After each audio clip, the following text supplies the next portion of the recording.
Pues a partir de este día, con este curso que iniciamos, en efecto damos pie a un nuevo combate. Estamos, acuérdense, ejercitando la consideración. Voy a resumirles como de manera muy sintética el porqué de estas clases y el para qué, ¿no? Entonces, el primer punto está en que hoy en día nosotros necesitamos pasar, como ya nos lo enseñó Pavel Florensky, de las tinieblas a la luz. O sea, necesitamos poner al descubierto el conjunto de fuerzas operativas que están vigentes hoy en día en la configuración de la realidad humana y por lo tanto también en la configuración del acontecer del mundo. O sea, necesitamos saber qué está ocurriendo. Necesitamos llevar a cabo, como dijera Charles Taylor, un proceso de articulación. Y para hacer esta articulación necesitamos seguir a San Bernardo, para acá los elementos en los que nos estamos basando, ¿no? A través de la consideración. ¿Qué es la consideración? La consideración es una aplicación intensa del espíritu por encontrar la verdad. Entonces, lo que vamos a hacer es aplicar intensamente el espíritu para poner al descubierto lo que está sucediendo, ¿no? Y también conlleva, como dijera San Bernardo, una aplicación aguda de la inteligencia. Entonces, lo que necesitamos hoy en día, y es por eso que ofrecemos este curso, es traer luz a la realidad que hoy en día estamos viviendo. Y aquí es donde entra el para qué. ¿Para qué? Por dos motivos fundamentales. Primera, para el bien de las almas del mundo entero. ¿En qué sentido? Para que podamos ver, podamos finalmente, ¿no?, tener claro qué es lo que está ocurriendo en estos momentos, qué es lo que está sucediendo en un nivel general, en nuestro acontecer ordinario. Y esto a su vez también nos permita, ¿no?, captar de qué manera este acontecer afecta de manera general la realidad humana y de manera particular la realidad católica.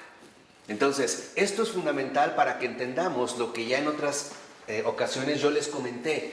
Hoy lo que vamos a entender es, por un lado, en qué consiste la cultura, ahorita la vamos a definir, pero en qué consiste la cultura que de alguna u otra manera es profundamente opuesta a la vivencia de la realidad cristiana. Pero hay que entender por qué, hay que captar el por qué es que esto se está dando. El entender la dinámica, pues, ¿no?, los movimientos que hoy en día, de alguna u otra manera, están vigentes. Y esto es fundamental ante todo para que las almas capten con lucidez lo que está ocurriendo y puedan tomar una postura al respecto. Y esto es un trabajo urgente. ¿Por qué?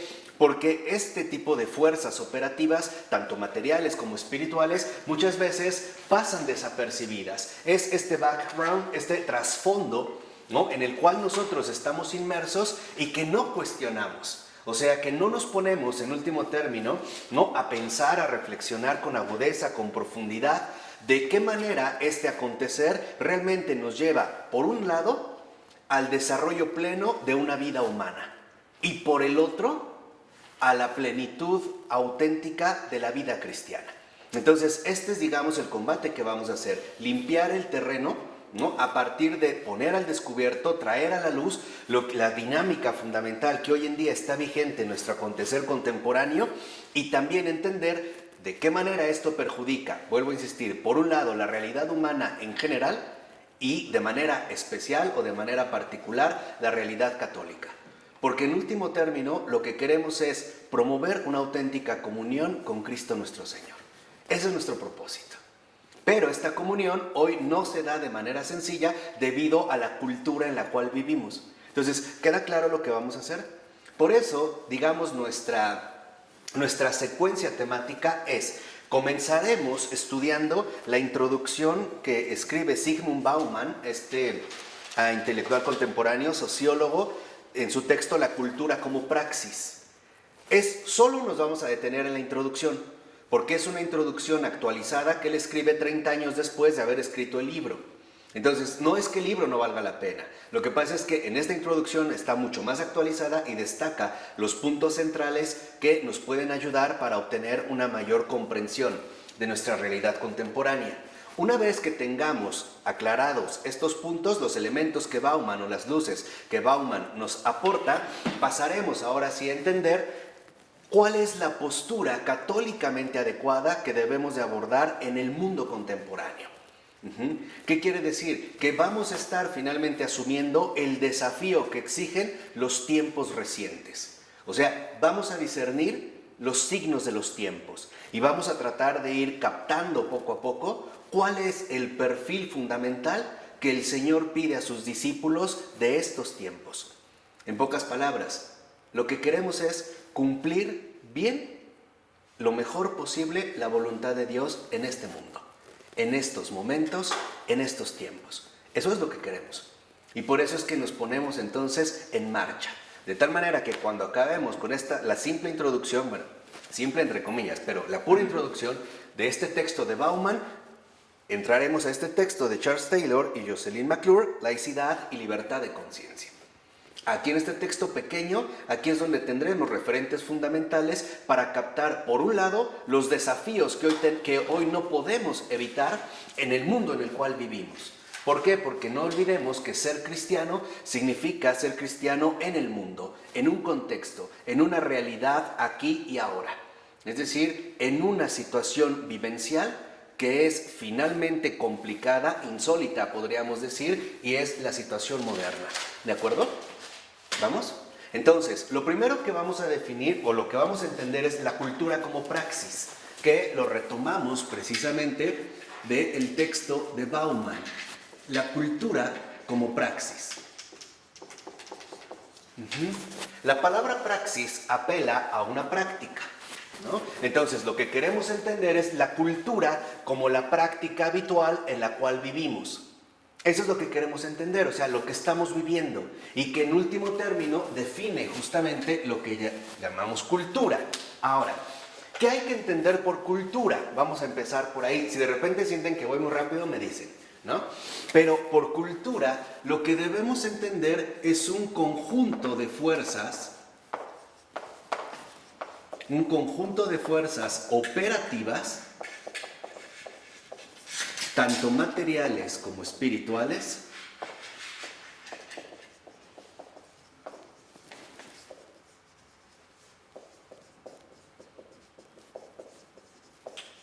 que rigen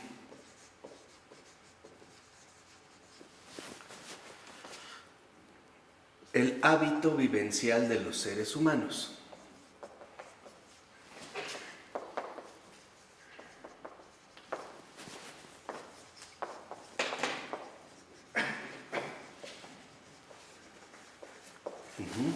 Entonces, cuando nosotros hablamos de cultura, tenemos que captar este conjunto de fuerzas operativas. ¿Qué quiere decir? Que no son fuerzas abstractas, ni se trata de meras cuestiones irrelevantes o sin impacto en nuestra realidad humana.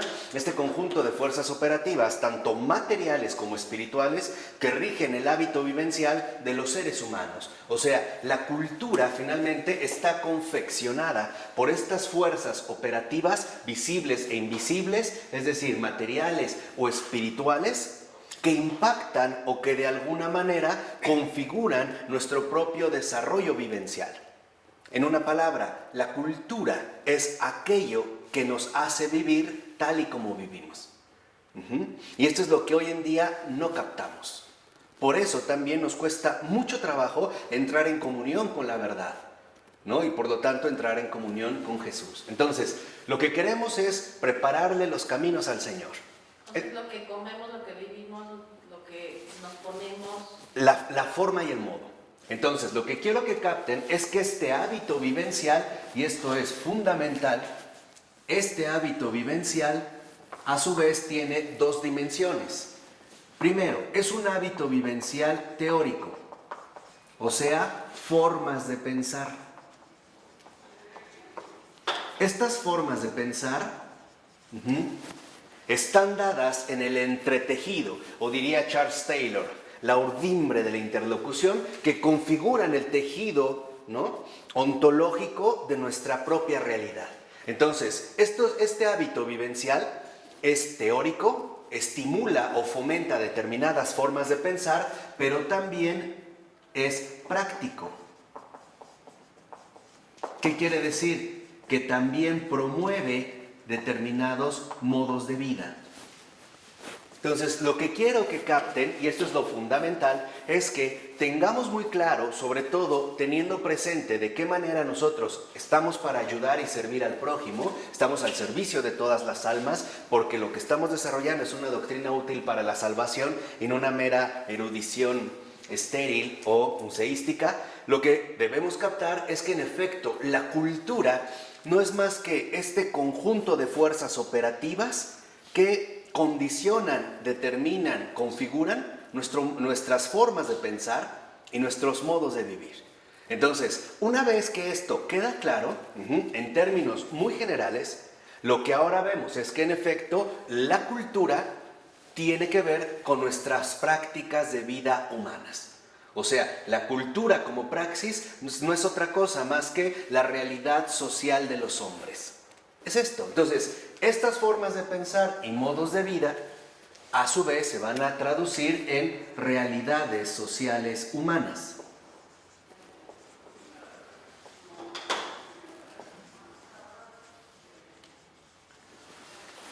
¿Vamos bien? Entonces, lo que queremos es tener los elementos necesarios en esta consideración para comprender qué es lo que está ocurriendo.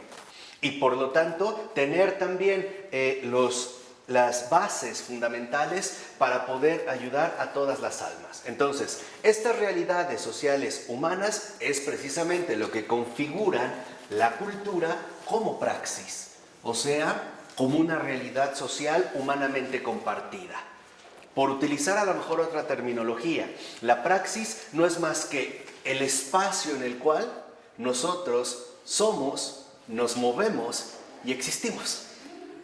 Con clara referencia a lo que dijera Pablo, pero en un sentido totalmente distorsionado, ¿no? O sea, la cultura es la herencia que nosotros hemos adquirido o que nos han transmitido nuestros antecesores, y esta herencia precisamente está configurada por formas de pensar muy específicas y por modos de vivir también muy concretos que desafortunadamente en la mayoría de los casos pasan incuestionados. En pocas palabras, hoy no nos preguntamos por qué vivimos así de esta manera o por qué nuestro pensar se ha dirigido en esta dirección y no en otra. ¿Cuáles son, por así decirlo, las convicciones fundamentales en las cuales nosotros basamos nuestro desarrollo vivencial? O sea, ¿cuáles son tanto las prácticas de vida como los modos de pensamiento a través de los cuales nosotros intentamos configurar nuestra propia realidad humana? En este sentido, lo que somos. ¿Por qué? Por una simple razón. Porque el cristiano, ante todo el cristiano, el ser humano en general, pero el cristiano en particular, como les dije, no solo necesita saber en este sentido quién es, sino que también necesita saber de manera muy precisa, de manera muy enfática, de manera profunda, necesita saber en dónde está viviendo. Y esto es lo que nosotros hoy en día vamos a tratar de poner al descubierto.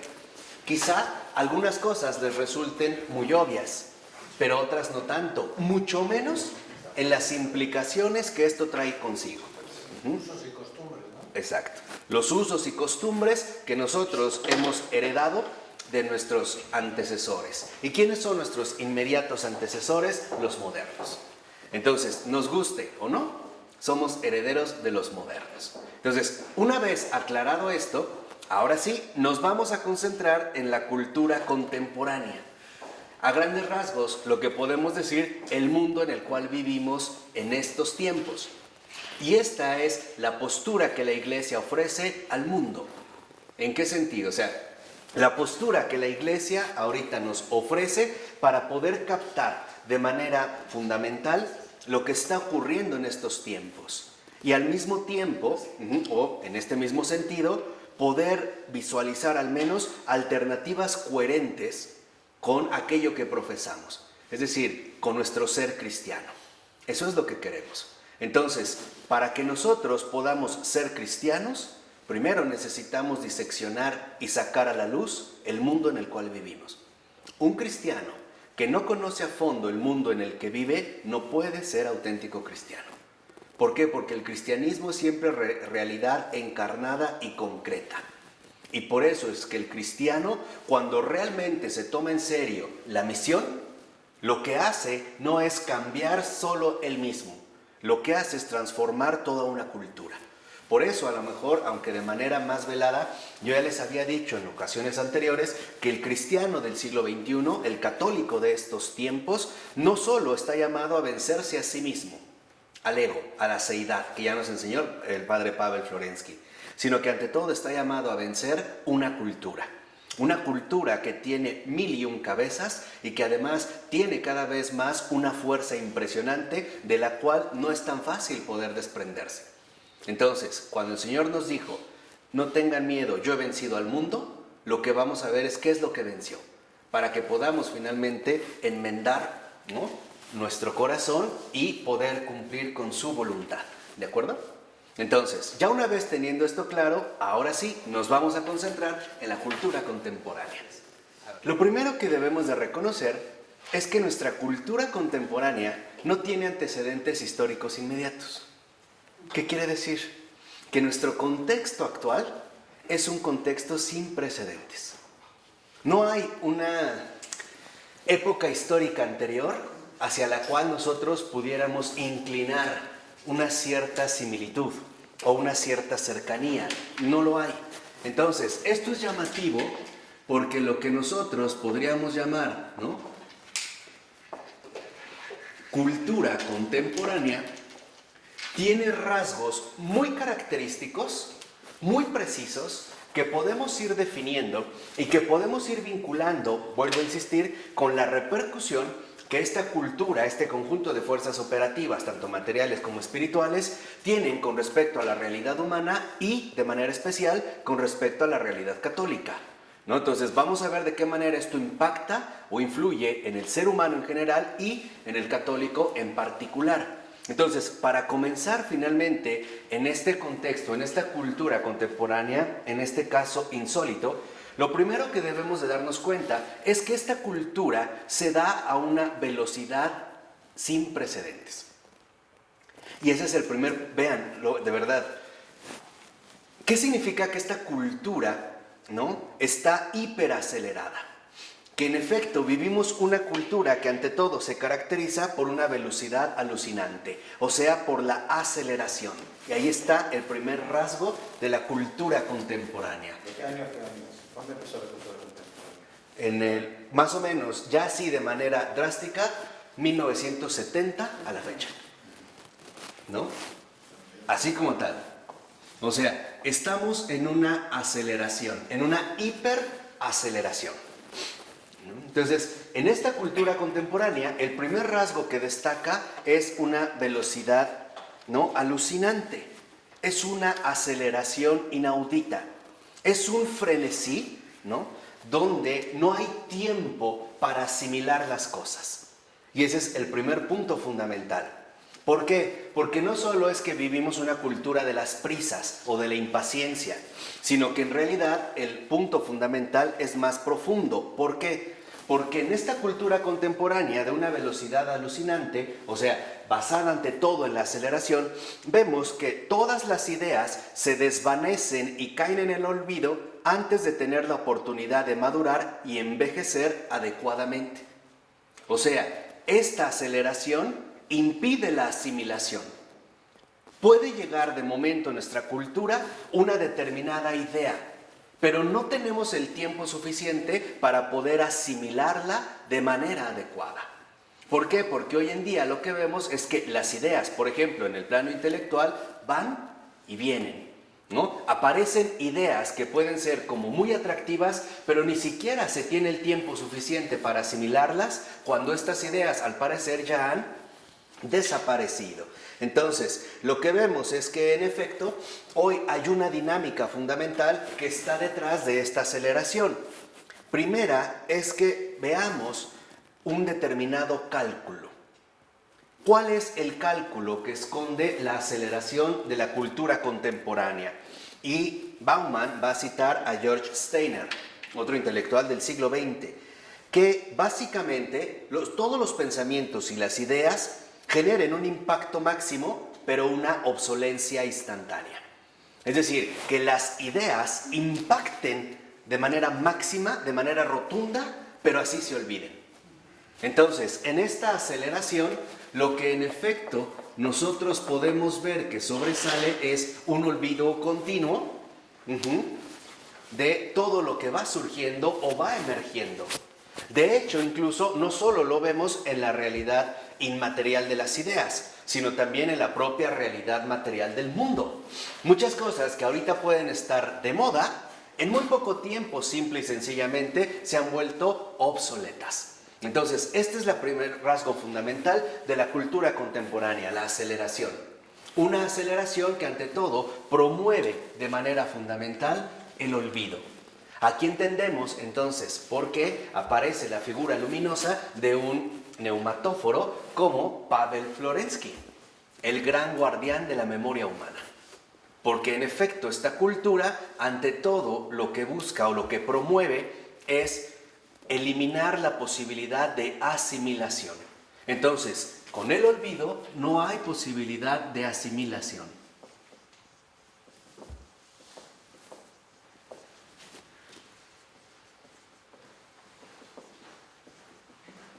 ¿Y por qué no hay posibilidad de asimilación? Porque no hay duración en las cosas. No hay duración precisamente en las ideas. Así como ahorita puede aparecer de manera impactante una teoría bastante llamativa, puede ser que la semana o al siguiente día o al mes, etcétera, o al año, simple y sencillamente esta teoría sea refutada como obsoleta. O sea, simplemente dejada de lado precisamente como obsoleta. Entonces, lo que vemos es que al no haber justamente posibilidad de asimilación, lo primero que nos damos cuenta es que no tenemos la capacidad hoy en día para madurar. ¿Por qué? Porque las ideas, para ser finalmente aprovechadas, llevan su tiempo. Tanto tiempo de elaboración, ante todo, como tiempo de asimilación. Y hoy, en realidad, esta postura, en efecto, no se fomenta. Entonces, vivimos una cultura, una época de la aceleración, donde las ideas, así como aparecen y pueden impactar, así de manera inmediata desaparecen y se vuelven obsoletas, lo cual elimina la posibilidad de asimilación. En ese sentido, dice Bauman, vivimos una época del reciclaje, en la que nada, de hecho, parece morir del todo. ¿Por qué? Porque tal parece, que nada está como destinado a durar para siempre, sino que todo más bien se asume bajo ciertos ciclos de reciclaje, o sea, una reciclación.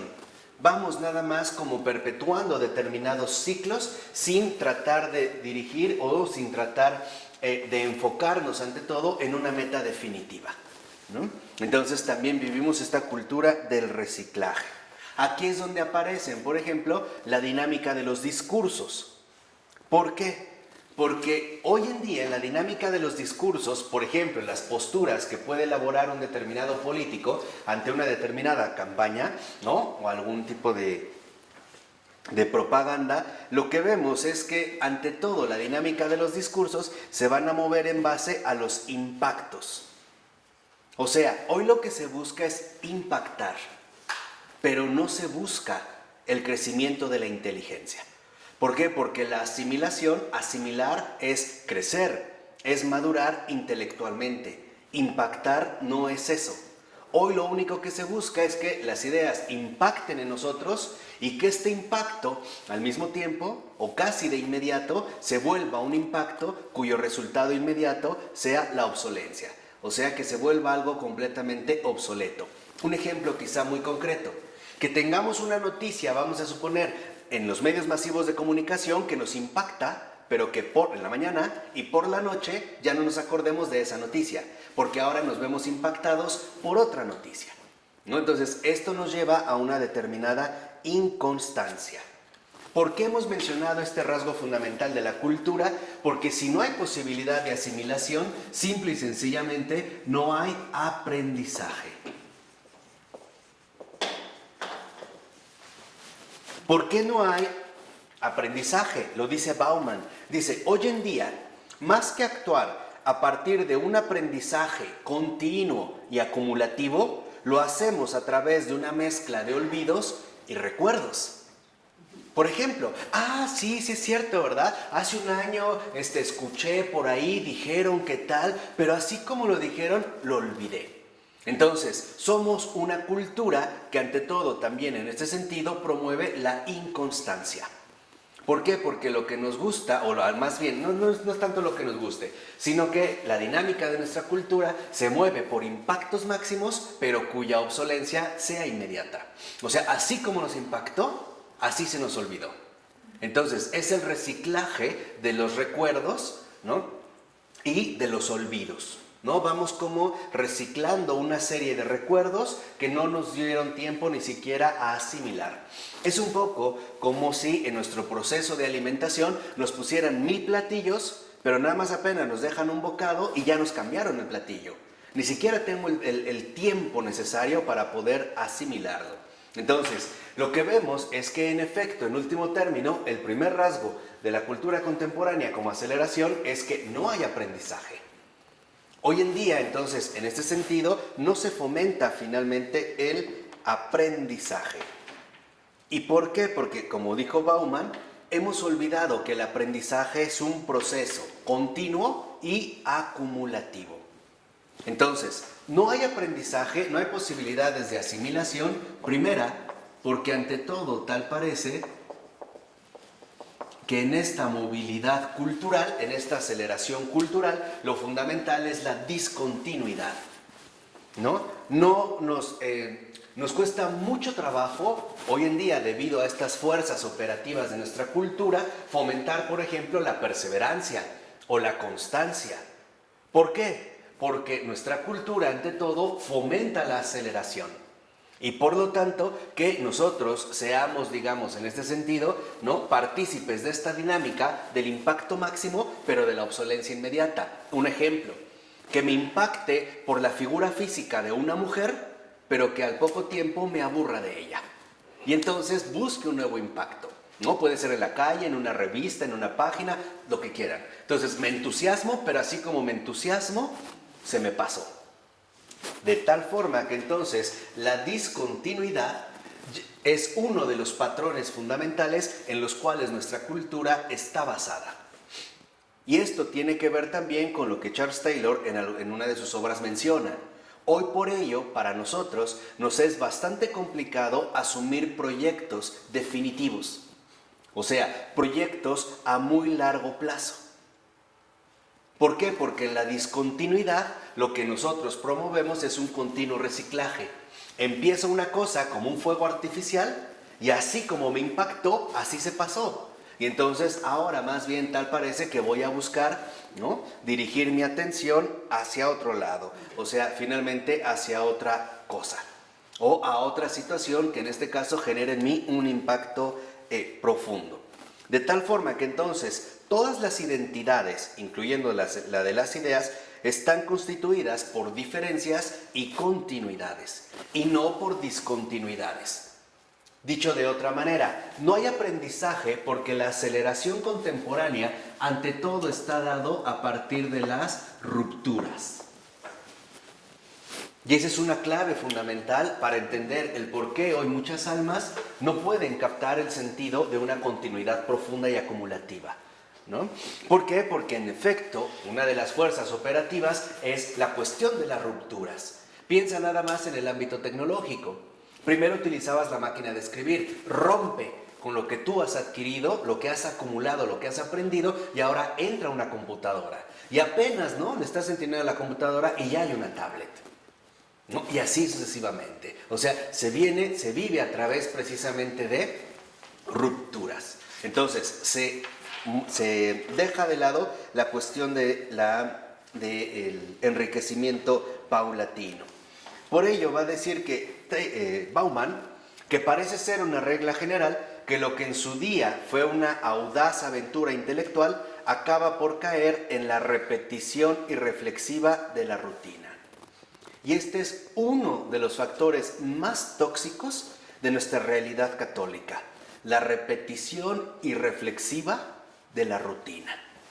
O sea, el hacer por hacer.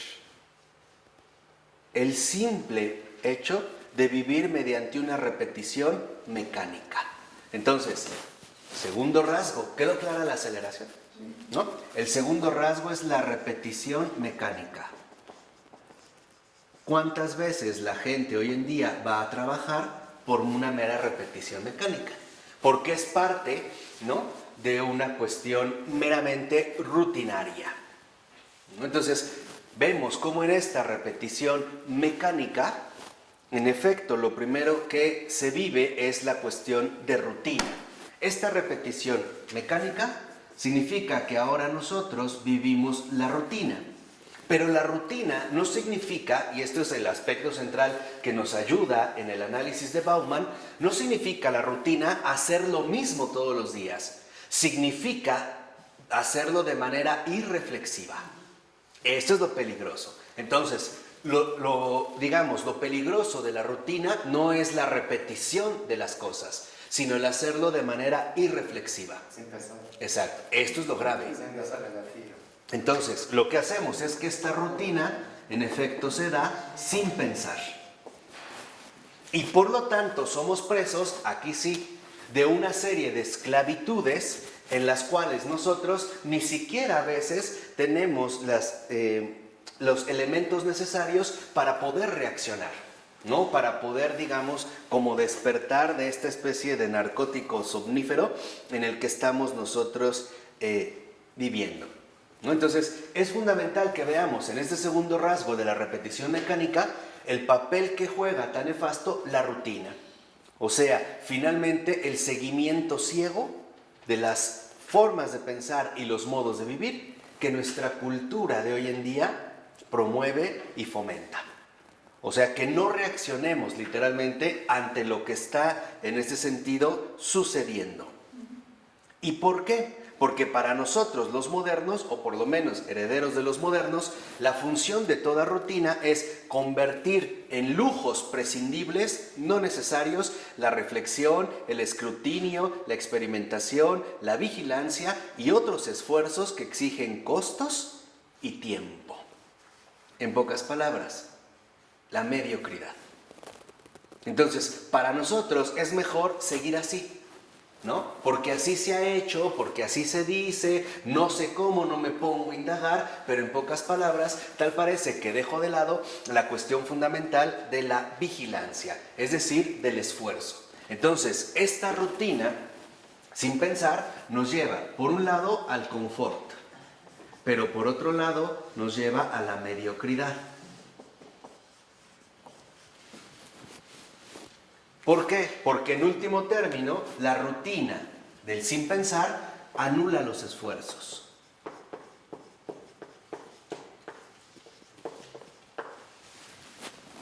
Ya. Por ejemplo, hoy en nuestra cultura, ¿no?, tan irreflexiva, dicen, bueno, el que paga manda, pero no nos ponemos a cuestionar el por qué. ¿Por qué afirmamos eso? Lo damos por un hecho. Ya, sí es así y listo. Ya, no hay más. ¿Por qué? Porque simple y sencillamente, ¿no?, lo que vimos es que no es una cultura en la que realmente se fomente el aprendizaje. En pocas palabras, hoy nuestra cultura no promueve las exigencias. Hoy no es una cultura de las exigencias, al contrario, es una cultura donde las exigencias pretenden ser completamente anuladas. Si ustedes creo que ya lo notan, esto es justamente lo opuesto a la postura cristiana. Porque la postura cristiana, oren y velen, estén vigilantes, etc., en efecto conlleva a que tú no puedes finalmente ser partícipe de una rutina sin pensar que te lleva finalmente a privarte de las exigencias que impone, por ejemplo, la caridad. La caridad es una exigencia y no es algo que tú puedes hacer de manera mecánica, de manera enteramente repetitiva. ¿Por qué? Porque se trata en este sentido de una realidad viva, de una realidad fundamental en la que estamos nosotros involucrados. ¿De acuerdo? Ahora, siguiendo estos rasgos, lo que vemos, por ejemplo, es que originalmente en la segunda mitad del siglo XVIII, fíjense de cuándo estamos hablando, el siglo XVIII, ¿no? En la segunda mitad del siglo XVIII se acuñó la idea de cultura para separar los logros humanos de los duros y rápidos hechos de la naturaleza. Entonces, ¿qué es lo que vemos? Que si estos son rasgos fundamentales de nuestra cultura contemporánea, vemos que la propia noción de cultura a partir del siglo XVIII era aquello que se oponía de una u de otra manera a las cuestiones naturales. En pocas palabras, se entendía cultura todo aquello que tenía que ver con el trabajo del hombre. Lo opuesto literalmente a la manifestación natural. Por ejemplo, un tronco de madera era naturaleza.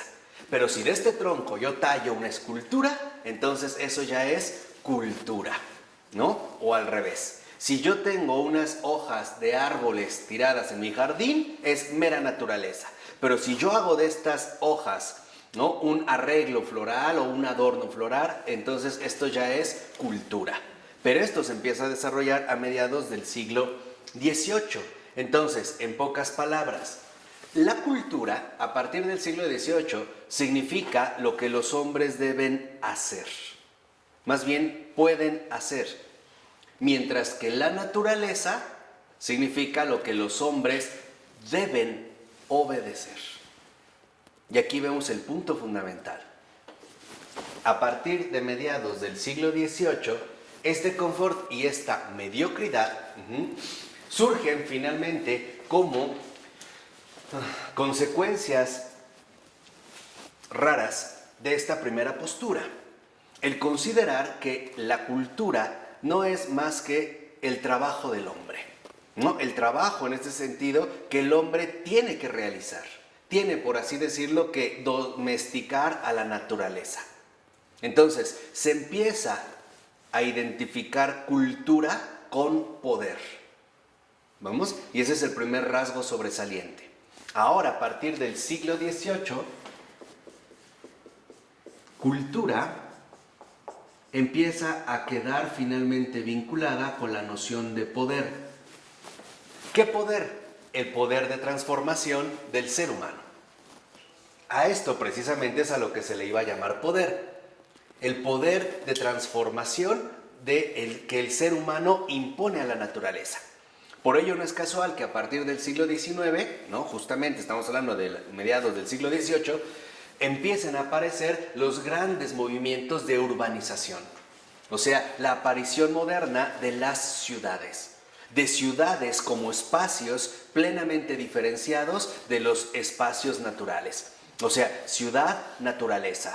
Logro humano, naturaleza indómita, ¿no? O por ponerlo así, naturaleza salvaje. Ahora dice, sin embargo, durante el siglo siguiente, o sea, durante el siglo XIX, ahora lo que se buscó era más bien dentro del pensamiento social naturalizar la cultura. O sea, finalmente considerar que la naturaleza era un hecho social como cualquier otro. O por ponerlo de esta forma. A partir del siglo XVIII, la noción de cultura en tanto poder, ¿no?, el poder que el hombre tiene para dominar e incluso transformar de manera radical la naturaleza, ahora en el siglo XIX ya no se ve como lo opuesto, como algo que el hombre tiene, vamos a decirlo así, que dominar, sino que ahora se ve como un hecho más en términos sociales. Todo finalmente se empieza a concentrar en la realidad de los propios hombres.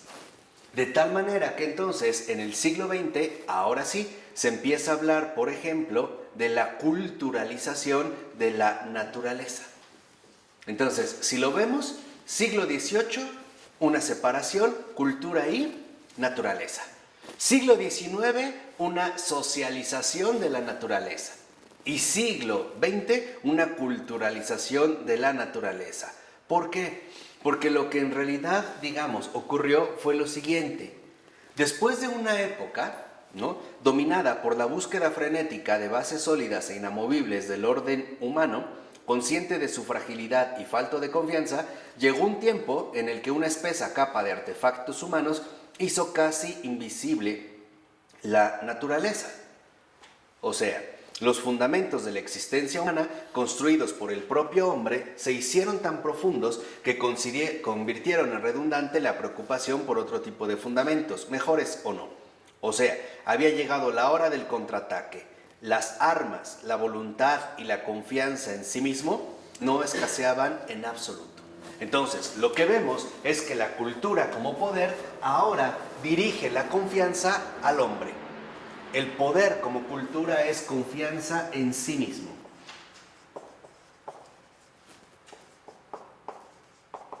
El hombre ha puesto su confianza en sí mismo, en su capacidad, vamos a decirlo así, transformadora de la naturaleza. Y a esto es a lo que le va a llamar, por ejemplo, proceso de culturalización. O sea, como un proceso de, vamos a decirlo así, domesticación social. Entonces, de tal manera lo que vemos es que también en esta confianza en sí mismo ha puesto finalmente su voluntad. La voluntad de transformar la naturaleza en un objeto, o más que objeto, en una manifestación de la realidad humana. Por ejemplo, de árboles a cabañas, ¿no? De ríos a presas, etcétera, etcétera, etcétera, ¿no? Donde se viera cada vez más la mano del hombre. ¿De acuerdo? ¿Vamos?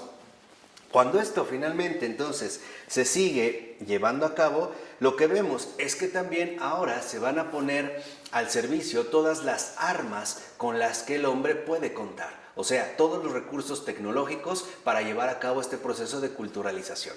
Y quizá el ejemplo más llamativo de esto sea la revolución industrial. ¿Qué es lo que ocurre en la revolución industrial? La implementación de todas estas armas que parecían transformar por completo la faz de la Tierra, ¿no? Pasar de una etapa natural ahora a la formación de una etapa, en este sentido, industrial. Entonces, lo que vemos, en pocas palabras, es que se da algo así como el desencantamiento del mundo. El mundo pierde su encanto. ¿Y por qué va a perder su encanto? Porque en efecto ahora el mundo va a ser asumido, en último término, como un producto humano. Como un producto que el hombre precisamente lleva a cabo. De tal forma que entonces lo que vemos es que empieza a surgir una concepción del hombre que va a ser el centro a partir del cual se entienda el mundo siguiente, o sea, el mundo contemporáneo.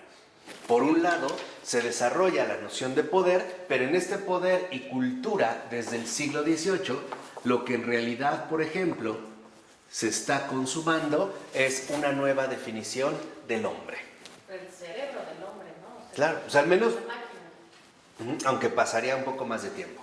Pero aquí todavía lo que en realidad se empieza a cocinar, por así decirlo, es una concepción, en este sentido, del hombre. ¿Por qué? Porque a partir de aquí, lo que se ve o lo que aparece es una visión nueva. ¿Cuál es esta visión nueva? Es una filosofía que contempla el mundo como una creación esencialmente humana. Entonces, lo que vemos es que ahora la naturaleza ya no aparece con ningún tipo de rastro o registro que nos conduzca a una realidad sobrenatural o divina, ¿no? La naturaleza, simple y sencillamente, no es más que, en este sentido, ¿no?, una creación esencialmente humana. Y de hecho, se va a asumir desde entonces la naturaleza como el campo de pruebas de las facultades humanas. Entonces, lo que vemos es que hay un cambio. El hombre, que primero se define por su capacidad de experiencia, ahora hace un giro hacia la noción de experimentación. Lo que antes era un aprendizaje acumulativo, sabiduría, ahora se convierte en un laboratorio de experimentación. Entonces, ya el hombre no adquiere experiencia, ahora el hombre solo desarrolla experimentos. No es casual que este giro dado dentro de la concepción misma del hombre, en efecto llevara a poner más énfasis no en los logros alcanzados y acumulados a través de un cierto aprendizaje, sino más bien en la novedad misma que los experimentos traían consigo. De tal forma que si nosotros vemos el gran boom del mundo científico, sobre todo en el siglo XIX, muchas veces lo fundamental no se dirige a los resultados que hay que obtener, sino a los medios que se van a emplear. Por ejemplo, no es tanto el resultado que yo quiero obtener a través de la observación microscópica, sino qué tipo de microscopio hay que desarrollar. ¿no? Se da un paso fundamental de la experiencia a la experimentación. Ya entonces, desde entonces, dice Bauman, el mundo se debe entender como un escenario de las metas, elecciones, triunfos y vandalismos de los seres humanos. Entonces, a partir de aquí lo que vemos es que en nuestra cultura, el mundo no es más que el campo de pruebas del ser humano. Y entonces, el ser humano puede hacer lo que se le da la gana con este mundo, llegando al grado, por ejemplo, de las pruebas atómicas que se realizaron de manera indiscriminada durante el siglo XX y que todavía se siguen realizando algún otro tipo de pruebas durante el transcurso de este siglo XXI. ¿Vamos? O sea, pasas del ser al hacer. ¿No? Este es, digamos, como un cambio fundamental para entender nuestra cultura. Entonces, al llevar a cabo este cambio, en efecto, lo que vemos es lo siguiente. Ya no podemos considerarnos una criatura de hábitos, sino que ahora, más bien, en lugar de hábitos, lo que buscamos son innovaciones, o sea, rutinas, ¿no? Buscamos ciertas innovaciones que después permitan finalmente el establecimiento de determinadas rutinas. ¿Y por qué? Porque lo que vemos es que en último término, con la aceleración fundamental que se está viviendo, ¿no?, del ritmo de los cambios año tras año en el mundo, aparece una siguiente observación. El mundo cada vez se parece menos a Dios. Y esta es una de las cuestiones fundamentales de nuestra cultura, ¿eh? El mundo es tan cambiante. ¿Con qué empezamos? Con la aceleración. Para que no se pierdan, el mundo va cambiando la faz, ¿no? La faz de la Tierra va cambiando de manera tan precipitada, tan acelerada, que se parece menos a Dios. O sea, ¿Por qué? porque ya no tiene este reflejo de la naturaleza primigenia. Ahora se ve como un producto humano realizado cuyo cambio es tan acelerado que parece, ¿no?, eliminar por completo la presencia de un orden eterno. Se pierde la memoria. Entonces, si ustedes ven, por ejemplo, las fotos de las primeras ciudades de París de finales del siglo XX, del siglo XIX, ¿no?, 1800 y tantos, 80, a 1920 o 30, verán que en efecto los cambios son terriblemente drásticos. Dicho de otra manera, Se racionaliza. claro, antes de este giro fundamental que estamos comentando, se promovía la contemplación de Dios en la naturaleza. Pero ahora este orden creativo de Dios en la naturaleza se ha eclipsado. ¿Por qué se ha eclipsado? Porque ahora lo que nosotros vemos y percibimos es más bien la labor humana que se ha ido imponiendo cada vez más y más. Nosotros lo podemos ver en este país. Por ejemplo, si vamos del distrito a Pachuca, prácticamente ya todo está habitado. Si tú ves, por ejemplo, que una persona se fue al extranjero de la Ciudad de México hace 20, 30 años y regresa, lo primero que te dices, no reconozco la ciudad. Entonces, ¿qué quiere decir? Que en primer lugar, este cambio fundamental que se dio nos lleva ahora a percibir el mundo como algo extremadamente cambiante y por lo tanto como algo extremadamente volátil, ¿no? ¿Qué quiere decir? Que entonces en nuestra cultura, y aquí surge el tercer rasgo, definida por la aceleración, la repetición mecánica, también está ante todo basada en la noción de cambio continuo. Pero es un cambio acelerado que no nos permite asimilar justamente lo que los propios cambios nos quieren transmitir, ¿no? Hoy es curioso, yo les decía, por ejemplo, de 5 años para acá, a lo mejor una persona como su servidor quería una pantalla plasma. Cuando finalmente pudo tener para una plasma, ya la plasma no estaba, ya estaba LED. Y cuando salió la LED, ya estaba la HD, y después de HD, Ultra HD o 4K, y finalmente la curva. Y entonces parece, ¿no?, que los cambios nos llevan finalmente a esta velocidad extremadamente vertiginosa. Entonces, ¿esto qué significa en pocas palabras? Fíjense, dice Bauman, significa que ahora entonces el mundo asume una forma cada vez más y más humana. Cada vez más y más humana, convirtiéndose ahora el mundo en una imagen del hombre. que era la noción que empezaba a surgir desde aquí. ¿De acuerdo? ¿Vamos? ¿Sí van como teniendo los hilos? Entonces, este cambio ahora lo que expresa es la imagen del hombre, la imagen humana. Un hombre, ¿no? Humana. Un hombre, al parecer obsesionado con las nociones de progreso y de cambio, con las nociones de experimentación que lo llevan finalmente a anular la experiencia y cuya transformación del mundo parece cada vez dominar más y más. Entonces, ahora aquí lo que vemos es que el énfasis fundamental que se da en nuestra cultura a partir de la noción del cambio en la imagen humana es la temporalidad, o sea, lo secular. Y en su momento con Charles Taylor hablaremos de este punto, porque hoy se habla mucho de que vivimos una ciudad secular o una ciudad secularizada. Y generalmente cuando nosotros hablamos de secularizar, de secularización o cosas por el estilo, lo identificamos de manera inmediata con algo no religioso, pero no es así. Lo secular tiene que ver con nuestro apego limitado a las realidades temporales. Y ese es el segundo, otro rasgo más de esta cultura contemporánea. El otro rasgo fundamental de esta cultura es el énfasis en la temporalidad. La temporalidad que en efecto lleva cada vez más al hombre moderno a desarrollar una fuerte inclinación secular, ¿no?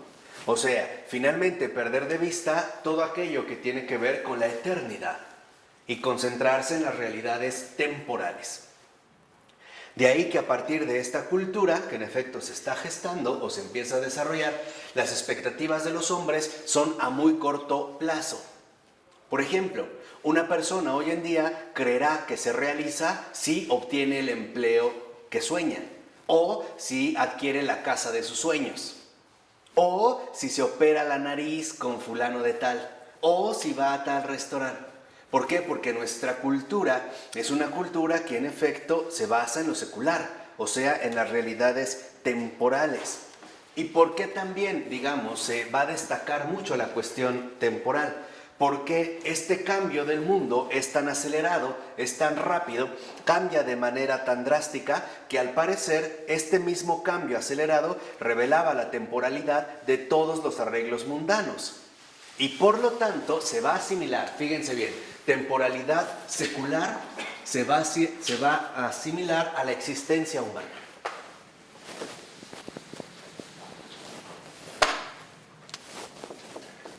Ahora se va a vincular de manera fundamental con la existencia humana.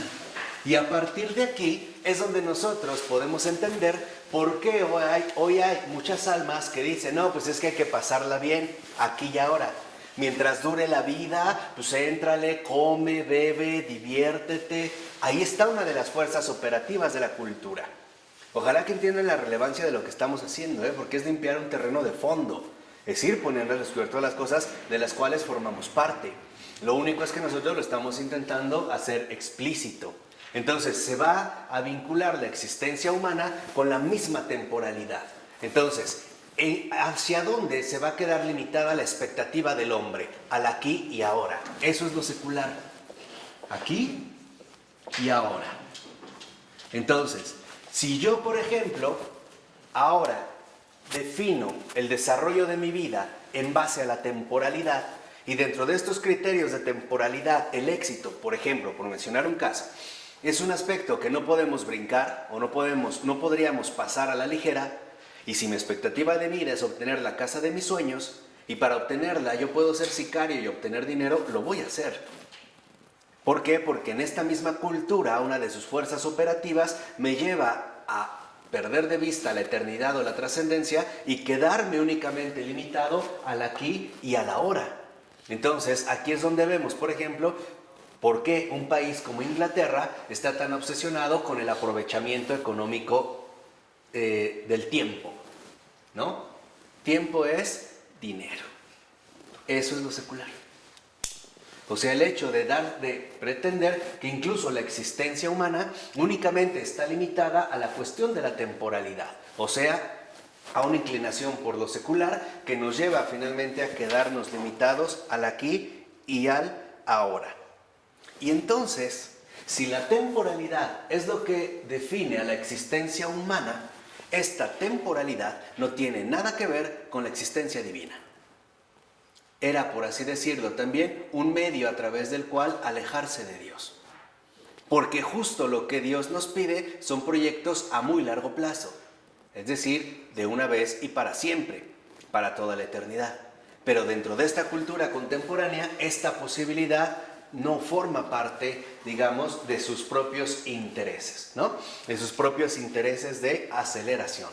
Ahí podemos entender el por qué hoy muchas parejas simple y sencillamente no contemplan el matrimonio como una opción auténtica. Más bien lo ven como un proceso de experimentación. Vámonos a vivir juntos, si funciona bien, si no funciona, nos separamos. O sea, todo va a acabar aquí y ahora, ¿no? En pocas palabras, hoy todo lo hacemos mediante un cálculo de tiempo. ¿A cuánto tiempo se va a hacer? Por ejemplo, hoy tú puedes comprar, lo veremos adelante, ¿no? Tú puedes comprar un artículo y te dan un tiempo para pagar. No te dicen tómese su tiempo, no, tienes un plazo, ¿no? Entonces empezamos a desarrollar claramente la conciencia de que el aquí y ahora, en último término, es un plazo. Pero es un plazo corto. ¿Qué quiere decir? Que hoy nosotros no tenemos presente la expectativa a largo plazo, mucho menos a muy largo plazo. Lo que queremos es lo inmediato. Lo que dijimos, lo que queremos es un impacto máximo, aunque sea pura basura, pero que impacte. Entonces, por ejemplo, yo no quiero tardarme 40 años en escribir un buen libro. Quiero escribir un libro llamado bestseller, el mejor vendido, que impacte ahora, aunque después termine en los basureros. ¿Sí queda claro lo que está aquí en juego, lo que se ha puesto en marcha? Y entonces lo que vemos ahora a partir de aquí es que lo que pocas generaciones atrás, o lo que para pocas generaciones atrás había parecido una creación divina, ahora en realidad pasa a ser visto como una empresa humana. ¿Sí me explico? ¿No? O sea, ¿por qué? Porque en esta temporalidad del aquí y ahora, el mundo ahora es visto como una empresa humana, una obra humana. Tal parece que el único que destaca en este mundo es justamente, ¿no?, la mano humana. La productividad, el impacto. Un ejemplo muy sencillo, Las Vegas.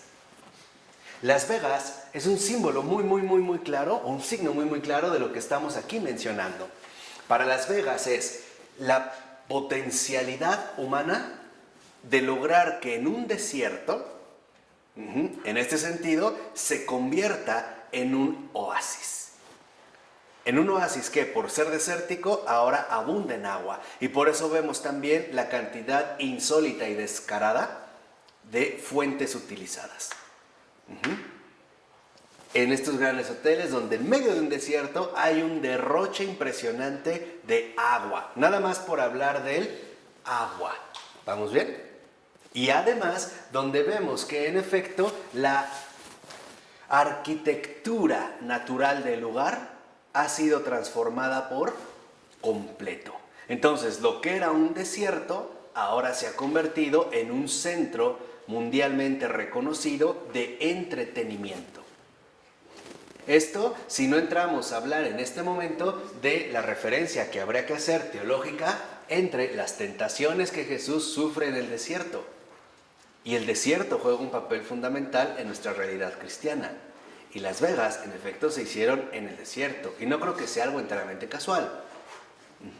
Pero digo, para no meternos ahí, al menos no en este preciso momento, lo que sí me interesa es ir destacando estos rasgos culturales para que veamos, en último término, que si todo aparece como una empresa humana, entonces la empresa humana tiene dos características fundamentales. Una, es mortal. Y dos, es algo no definitivo.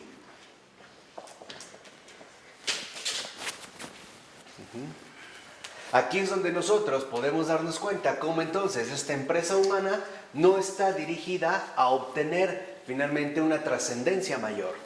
¿Por qué? Porque temporalidad se empieza a asimilar con mortalidad. Entonces, empieza nuestra cultura a promover la idea, ¿no? Esta forma de pensar de que tú tienes que aprovechar el tiempo y pasarla bien porque al final te vas a morir. En pocas palabras, tienes que aprovechar el aquí y el ahora, darle vuelo a la hilacha, ¿no? Antes de que se lo coman los gusanos o no sé qué tantas cosas por ahí. Bueno, esto tiene que ver finalmente con esta postura cultural. Y entonces ahora lo que podríamos ver es que el mundo se asume como una tarea. Ahí es donde entra la cualidad fundamental de empresa. El mundo es tarea del hombre. Entonces, el mundo ya no está en manos de Dios. ¿En manos de quién va a estar? Del hombre. Y por lo tanto, dependerá del hombre el llevar a cabo esta tarea. Ejemplo muy sencillo, Estados Unidos. Por ejemplo, para Estados Unidos, que es el modelo perfecto de lo que hoy en día estamos viviendo, lo veremos ya con más detalle mucho más adelante, pero para Estados Unidos, justamente asumen la tarea de ellos de velar por la seguridad y la salvación de todos los hombres del planeta. Ellos son los guardianes del mundo, ¿no? Ellos son los custodios, literalmente, de todas las personas en el mundo. Y por ello vemos cómo pueden asumir actitudes que en efecto pretenden justificarse como medios de protección ante la violencia y que hoy en día en general le llamarían terrorismo. Pero lo ven en último término como una empresa humana. De tal forma entonces que ahora vemos, fíjense, que para garantizar el éxito y evitar el fracaso era necesario empezar por un cuidadoso inventario de los recursos humanos. O sea, ¿qué es? ¿No? ¿Qué puede hacer la gente estirando al máximo todas sus facultades? Entonces vemos que aquí esta empresa humana ahora se va a dirigir por dos criterios: éxito o fracaso. ¿De dónde se va a empezar a asumir, por ejemplo, que una persona tuvo éxito? Si ha destacado en el mundo. O sea, si una persona, ¿no?, obtuvo un empleo bien remunerado en una empresa muy famosa, entonces tuvo éxito. Forma parte de la empresa humana que se está llevando a cabo. Pero si, por ejemplo, acabó de barrendero, simple y sencillamente fracasó. Si una persona termina siendo el gerente o el director corporativo a nivel mundial de Samsung, tuvo éxito. Pero si termina de monje, sacerdote o religioso, fracasó. Aquí es donde vemos, en efecto, por qué estos criterios se empiezan a asumir, ¿no?, cada vez más como las fuerzas operativas de nuestra cultura contemporánea. Y así es como, en efecto, comienza el moderno humanismo. ¿Qué es el moderno humanismo? El moderno humanismo, como dice John Carroll, intenta reemplazar a Dios con el hombre y pone al hombre en el centro del universo. Y esto es en efecto lo que se llevó. Entonces, nuestra cultura, en este sentido, además de temporalidad, también se mueve en base a la noción de reemplazo. Primera, reemplazo que se ve de Dios por el hombre.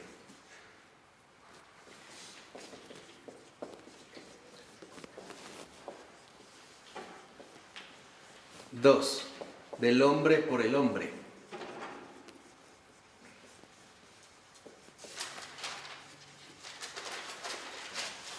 Y tres, del hombre por cualquier otra cosa.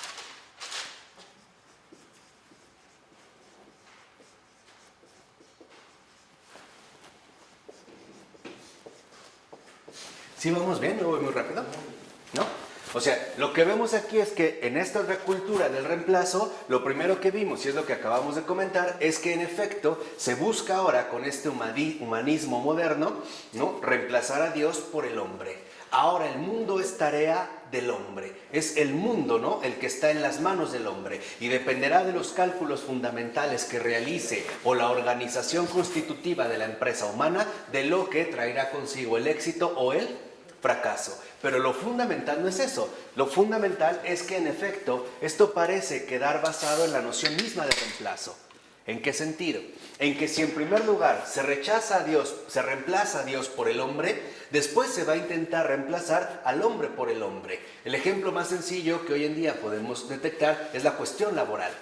Por ejemplo, el suponer que nadie es indispensable para una empresa, que cualquier hombre puede ser sustituido por cualquier otro hombre, y hasta llegar a una denigración mucho más honda, donde ahora el hombre es reemplazado por cualquier otra cosa. Llámese una máquina, ¿no? Llámese algún tipo de avance tecnológico, o un animal, o una muñeca, ¿no? Para satisfacer el instinto sexual, por mencionar casos. Entonces, lo que vemos es que curiosamente, en esta misma cultura, la noción de reemplazo resulta ser sumamente también importante. Hoy cuando te dicen, nadie es indispensable, ¿no? Aquí nadie es indispensable, todos pueden ser reemplazados por todos. Y esto lo vimos, por ejemplo, a partir del énfasis que pusieron los reality shows desde hace 10 años para acá. En un reality, lo que en realidad está jugando, ¿no?, con la conciencia humana, es la noción del reemplazo. O sea, de que en cualquier momento te pueden echar fuera. Exacto, te van a echar de la casa y vas a ser reemplazado. Vas a ser, en este caso, reemplazado por cualquier otro individuo que tenga, en este sentido, mayor rating. Lo mismo pasa hoy en los matrimonios contemporáneos. La amenaza continua del reemplazo. Si mi esposa, ¿no?, ahora ha engordado o ha adelgazado o etcétera, entonces tiene miedo de ser reemplazada por una nueva pieza más reciente. Y lo vemos incluso en los contratos. No, es que esto daña el alma, es que es en serio, ¿eh? Lo que estamos diciendo es, miren, lo que estamos haciendo ahorita es describiendo las enfermedades espirituales de nuestro tiempo, porque todos las vivimos, porque formamos parte de esta cultura, y en realidad esto causa, no tienen idea, el impacto que causa en el alma humana, porque de hecho la destruye, y eso es lo que hace, o sea, la anula, ¿no? Le arranca su dignidad y la aplasta. Lo mismo pasa en las nociones del reemplazo. Por ejemplo, cuando nosotros simplemente estamos nerviosos o preocupados porque alguien más en el trabajo nos pueda reemplazar, ya sea por edad, porque llegó alguien más joven, o por algún conocido, o por palancas, o simple y sencillamente porque se les dio la gana hacerme a un lado, sin decirme realmente el por qué. O sea, sin motivo ni justificación. ¿Sí queda claro? ¿No? Entonces, en estas cuestiones de reemplazo, en efecto, que es otra de las culturas, otra de las características de la cultura contemporánea, vemos cómo se va degradando de tratar de sustituir a Dios por el hombre, después al hombre por otro hombre, y ahora finalmente al hombre por cualquier otra cosa, ¿no? Así sea una máquina, una contestadora, lo puedes ver en cualquier call center, ¿no? Si tú haces una llamada, lo primero que te vas a encontrar es un menú grabado. Y ya si definitivamente eres muy torpe como yo, al final te transmitirán con un operador. Pero es para que tú te comuniques con el operador, tendrá que pasar un tiempo de espera. Ese tiempo de espera está fríamente calculado, porque lo que se busca es que tú desanimes y que finalmente no entres en contacto humano. O sea, que no entres en vínculos, ¿no? Que finalmente te muevas a través del menú. Por ello, ahora lo que vemos en este moderno humanismo es que su ambición era hallar un orden humano en la tierra. Eso es lo secular. Instaurar un orden humano en la tierra, en el cual prevalecieran la libertad y la felicidad, sin apoyos trascendentales ni sobrenaturales. O sea, se busca la aparición de un orden enteramente humano. Esto es lo que late finalmente en el corazón fundamental de la cultura contemporánea, la instauración de un orden enteramente humano. Entonces, hoy, por ejemplo, hay muchas promesas de supuesta felicidad, pero nunca nos ponen a decir a costa de qué. Por ejemplo, en el caso de las mujeres, les prometieron la felicidad a partir de una liposucción o a través del empleo de Botox, pero nunca les dijeron eso qué traería consigo. O nos dijeron que íbamos a estar llenos de felicidad cuando pudiéramos contar con todas las ventajas tecnológicas que hoy en día nos ofrece el mercado. Pero nunca nos dijo del aislamiento que esto traería consigo, e incluso la soledad o el vacío que iba a generar. ¿Ok? Entonces, aquí es cuando comienzan a surgir la noción de los gestores, de los llamados gestores sociales. O sea, ¿cuál va a ser la función de estos gestores? ¿No? Los gestores de la vida social. Sustituir el ruinoso orden divino o natural de las cosas por otro artificial, construido por el hombre sobre una base legislativa. Entonces, ahora lo que vemos es que dentro de este reemplazo, a su vez, este reemplazo, que antes era una ley natural, ahora se va a dar a partir de una base legal. Por ejemplo, piensa hoy en día cómo es que se dan las nociones de rechazo o despido. ¿Qué vas a hablar? No, estaba leyendo. ¿No? Entonces, este reemplazo ahora se dirige o se va a dar a través de una base legal. Y la base legal no va a ser otra cosa más que el criterio de organización.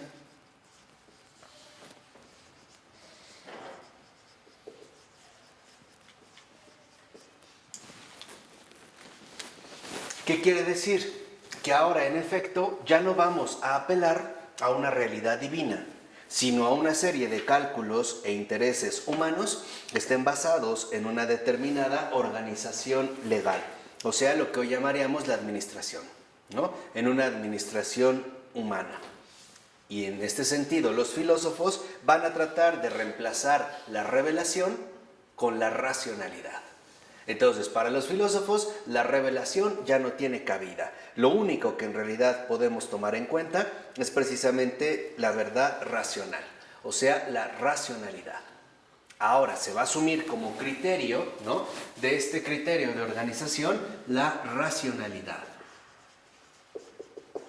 o sea, la administración.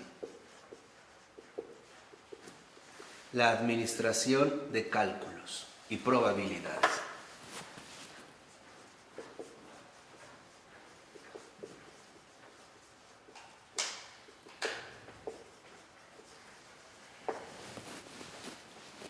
Y aunque ustedes no lo crean, y aunque les parezca a lo mejor irrelevante, todos estos son monstruos contra los que tenemos que combatir, nos guste o no. Porque forman parte justamente de las fuerzas operativas, de las cuales hoy en día también nosotros formamos parte. Entonces, dentro de esta racionalidad, esta administración de cálculos y probabilidades, empieza a aparecer un nuevo orden. O sea, ¿qué significa? Que ahora el orden que se pretende instaurar en el mundo va a ser un orden artificial, ya no un orden natural. Esta es la cuestión jurídica, me parece que es donde aparece más clara. Por ejemplo, hoy se habla de que tenemos derechos, pero en realidad estos derechos no son nuestros, son algo prestado. ¿Y dónde se ve de manera muy nítida? Que si tú no te sometes al orden legalmente establecido, estos derechos te son retirados. Ejemplo, tu derecho a la libertad. Entonces te dicen, tú tienes derecho a la libertad. La pregunta es, ¿quién te lo dio? El gobierno. Claro. Entonces, si el gobierno es el que te da tu derecho a la libertad, ¿quién te lo va a poder quitar? El mismo. Ahí es cuando entra la administración de cálculos y probabilidades. Entonces, es curioso cómo vemos que en este moderno humanismo el hombre pretende desligarse de Dios y se pone a sí mismo contra sí mismo. O sea, se libra o pretende, ¿no?, liberarse de Dios para caer en unas manos realmente tenebrosas. Entonces, ¿qué es lo que se busca a partir de este reemplazo, de esta administración de cálculos y probabilidades? Dos cosas. Primera, una construcción artificial del orden humano.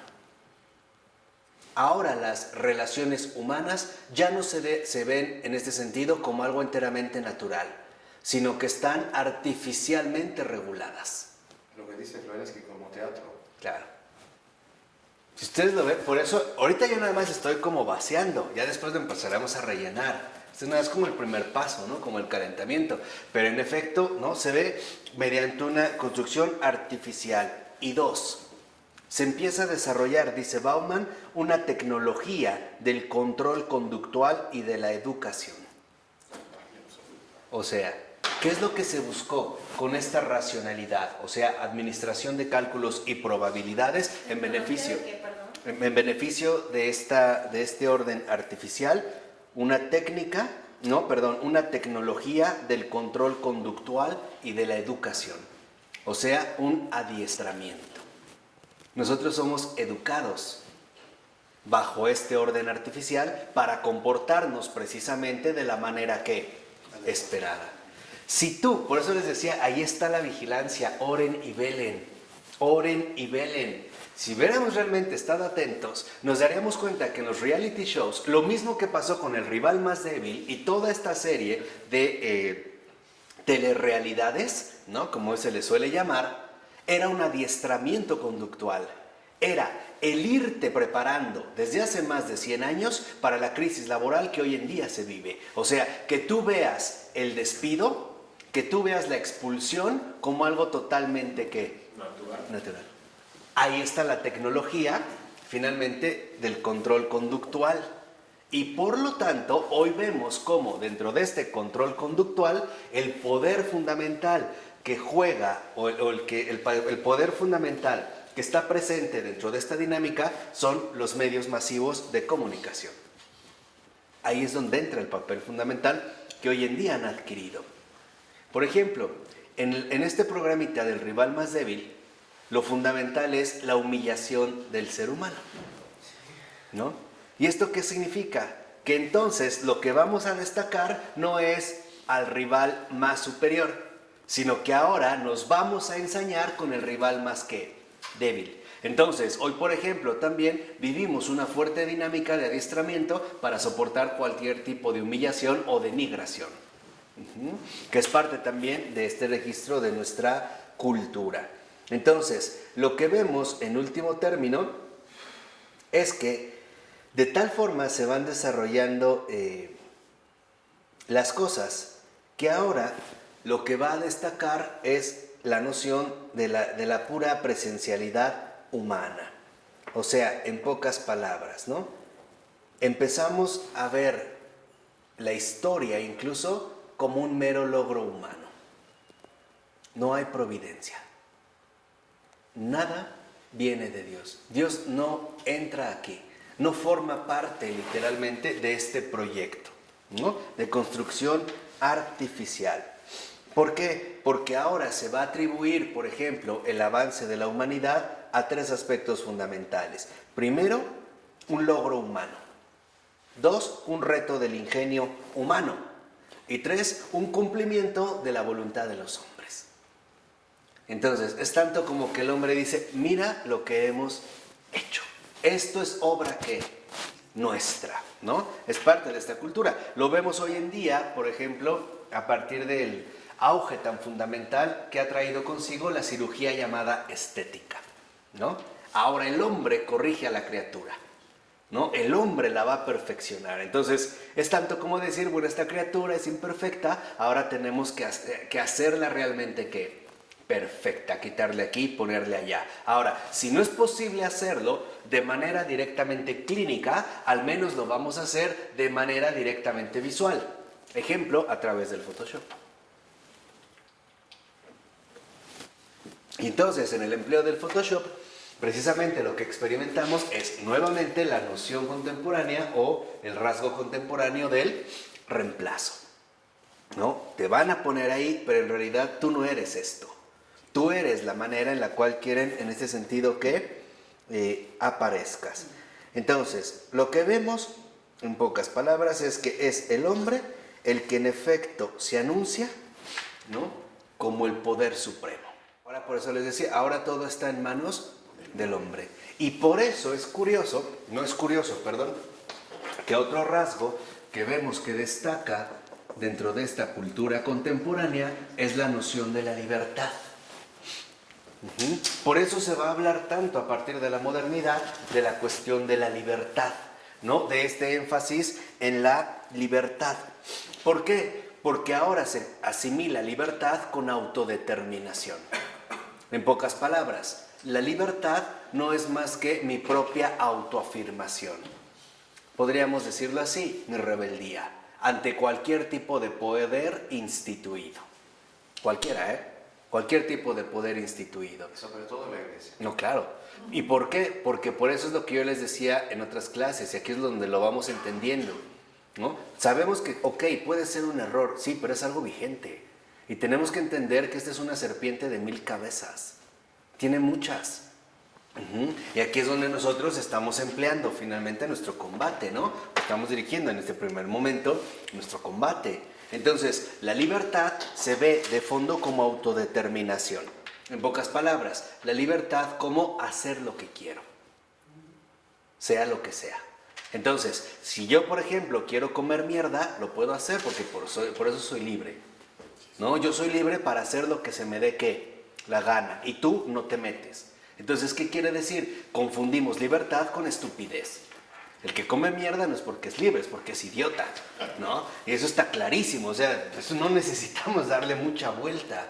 Pero lo fundamental es que se empieza a poner el énfasis en la libertad asociada con la autodeterminación y por lo tanto se va a tratar de una libertad ambivalente, ¿no? La libertad, a su vez, empieza a generar un cierto aspecto de ambivalencia. ¿Por qué? Porque dice, por ejemplo, Bauman, dice, la libertad es estimulante para los audaces y para las personas de recursos, obviamente, pero es aterradora para los pobres, para los débiles o los indecisos. Entonces podríamos decir, la libertad únicamente ¿a quién beneficia? Al rico, exactamente. A los que tienen estas posibilidades. Por ejemplo, ¿ustedes han oído hablar de los videos snuff? Que empezaron a surgir por ahí de los años 1980. Surgen de la rezagada aristocracia europea, ¿no? Los juniors europeos que debido a esta libertad, como tienen las condiciones para poder hacer lo que se les dé la gana, se les ocurre de repente empezar a secuestrar gente, golpearla, maltratarla y asesinarla y grabarlo todo en videos de 8 milímetros. Por eso salió ahí la película 8 milímetros. Ahí vienen los videos snuff. Entonces, la pregunta es, ¿realmente significa que ellos son más libres que otros que no tienen los recursos para hacer esas y otras muchas estupideces?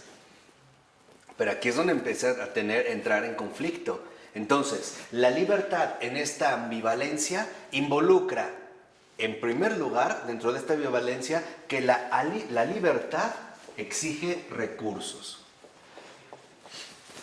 Y esto es algo que también vivimos. Por ejemplo, hoy mucha gente considera que no es plenamente libre porque no tiene los recursos para irse a Rusia, que le encantaría visitar, o a las Bahamas que quiere conocer. ¿Por qué? Porque se ve restringida. Y en efecto, eso es también algo que causa, en este sentido, un determinado impacto. Pero hay más. La libertad es una relación social, en pocas palabras.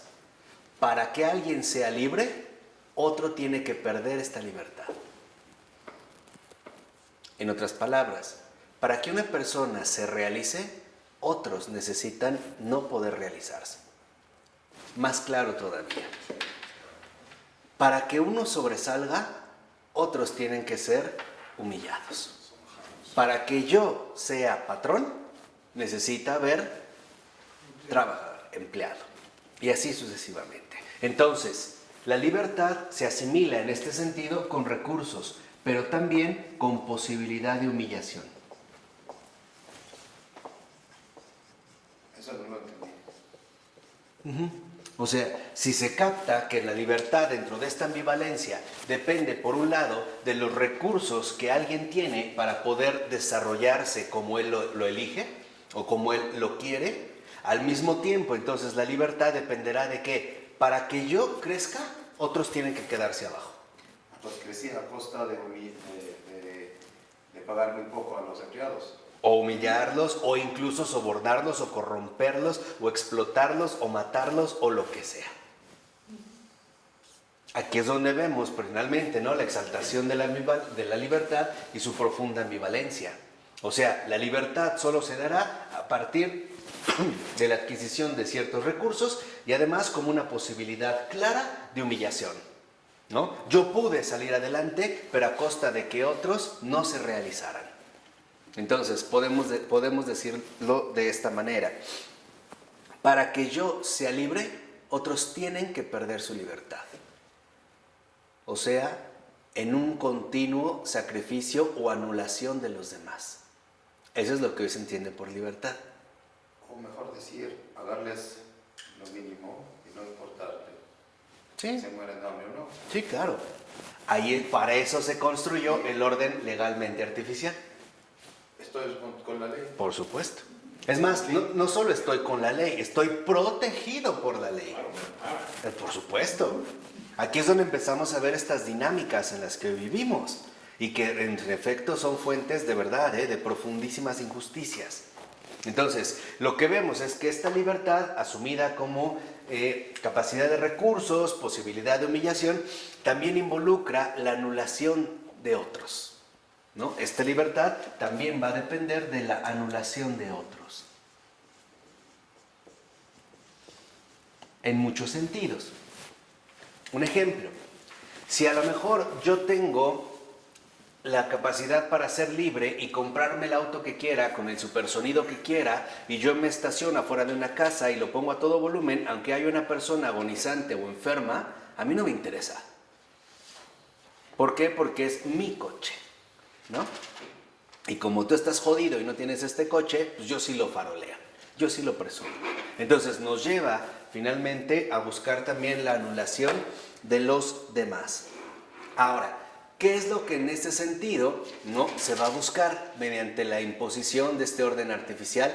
Restricciones. Y ese es el siguiente rasgo de esta cultura que a mí me encanta llamar, junto con Robert Musil, tal y como llamaba esa época de la Viena de fin de siglo en su novela extraordinaria El hombre sin atributos, Cacania, o sea, la mierdalandia. Porque en serio, te parece que seguimos viviendo en la mierdalandia, en la cacalandia. Aquí están todos estos aspectos fundamentales en los cuales esta cultura se ha como fundamentado, ¿no? En que ya grandes escritores habían de manera incluso bastante clarividente anunciado o anticipado. Entonces, lo que vemos es que además de esta libertad, en efecto, vivimos una cultura donde se imponen las restricciones. Ahora, ¿realmente en qué consisten estas restricciones? Que no todos vamos a poder sobresalir, solo algunos. Y esto va muy de la mano con la noción artificial de libertad que se empezó a desarrollar. O sea, la idea es que no todos progresemos, sino solo algunos, ¿no? Dice Bauman, la idea, por ejemplo, de restricciones necesarias, ¿no? En su manifestación más radical, por ejemplo, encarnada en la idea de emancipación y trascendencia, la libertad humana, entonces, ahora se pretende dirigir a imponer límites sobre aquellos que disfrutan de esta libertad. Entonces, ¿qué es lo que se busca? Claro, que los hombres sean libres, pero no tanto. Que no puedas hacer lo que quieras. Y en último término, ¿por qué no vas a poder hacer lo que quieras? Porque esto involucraría, ¿no?, quedar, por así decirlo, como aparte o fuera, en último término, de este control. Entonces, las restricciones aparecen precisamente como un mecanismo de control.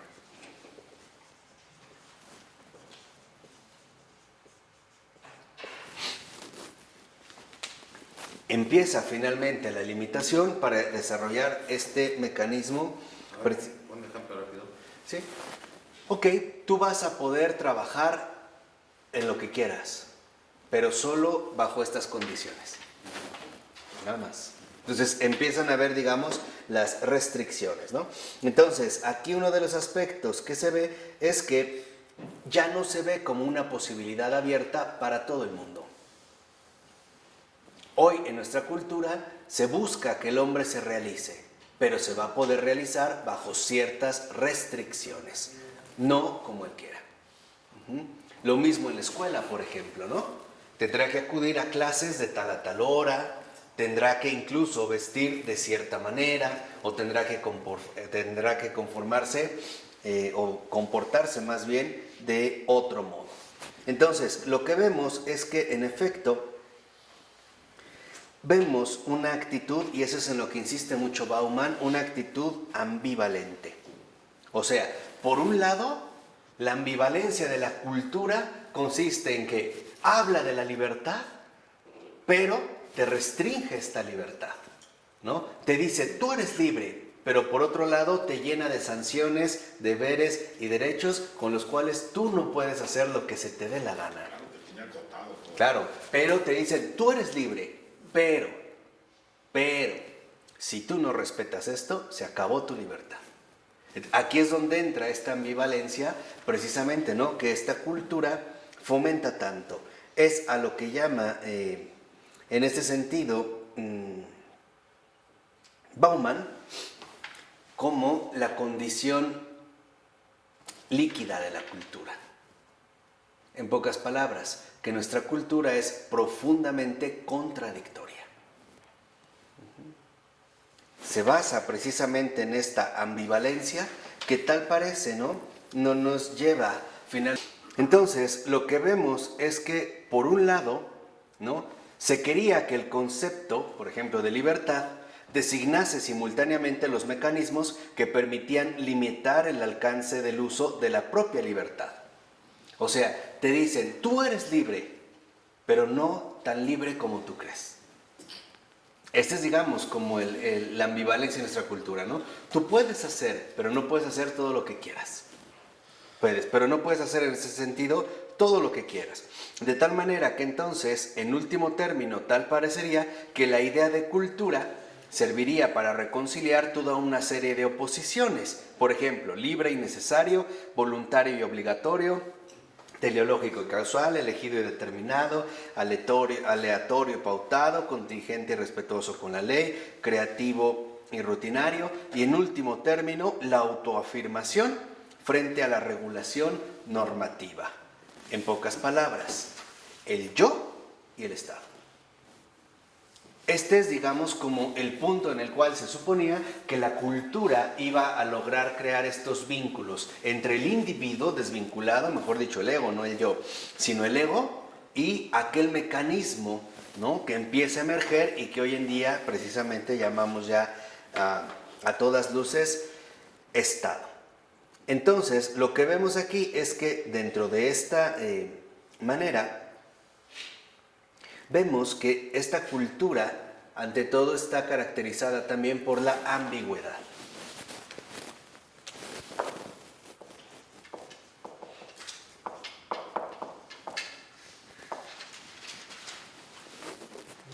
No tiene contornos fijos, ni claros, ni precisos. Tan es así que incluso, por ejemplo, si nosotros revisáramos lo que son las constituciones políticas, veremos que si algo ostentan es una profunda ambigüedad. Tan profunda ambigüedad que se pueden reformar o desdoblar o hacer o decir o reinterpretar tal, ¿no? Y como uno a veces quiera. Entonces, lo que vemos es que en efecto tal parece que lo que nuestra cultura fundamenta es la ambivalencia, ¿no? O sea, hoy nuestra cultura en este sentido es ambivalente. Piensen, por ejemplo, cuando se empezaba a utilizar el uso de la ropa unisex. ¿Qué es esto? Por eso, pero hoy ya lo vemos, les decía, ¿no? Como algo normal. Pero en realidad lo primero que deberíamos plantearnos es, bueno, ¿y qué es esto de unisex? O sea, ¿en dónde entra esta ambivalencia? Por ejemplo, en lugar de decir aborto, interrupción legal del embarazo. Han dado vueltas por todos lados, han dado de conceptos.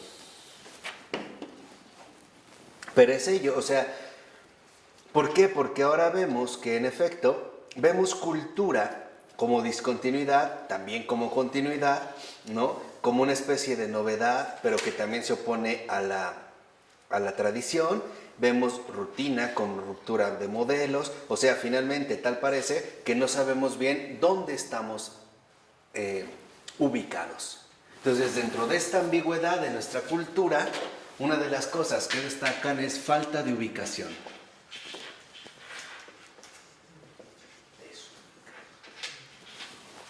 No sabemos realmente en dónde estamos ubicados, de manera clara, de manera concreta, ¿no? Todo se ha vuelto de alguna manera como tan ambivalente, lleno de esta ambigüedad, que pareciera que nos cuesta muchísimo trabajo entender hacia dónde es que nosotros nos vamos dirigiendo.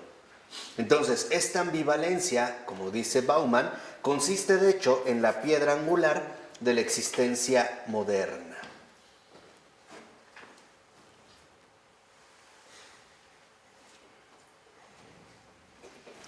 Esta ambigüedad, ahora finalmente nos lleva a la necesidad moderna de producir orden.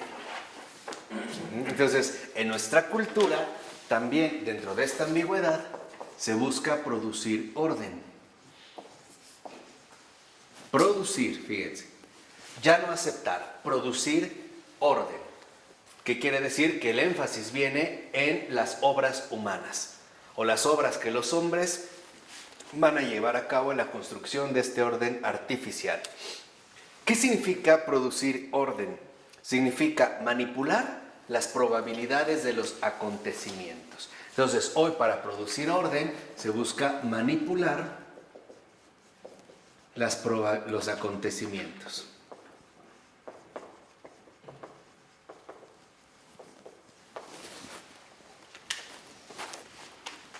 ¿Por qué? Por ejemplo, fíjense, si lo que se debe ordenar es un conjunto de seres humanos, entonces la tarea consiste en incrementar la probabilidad de que se den ciertas pautas de conducta mientras las de otras se reduzcan o eliminan.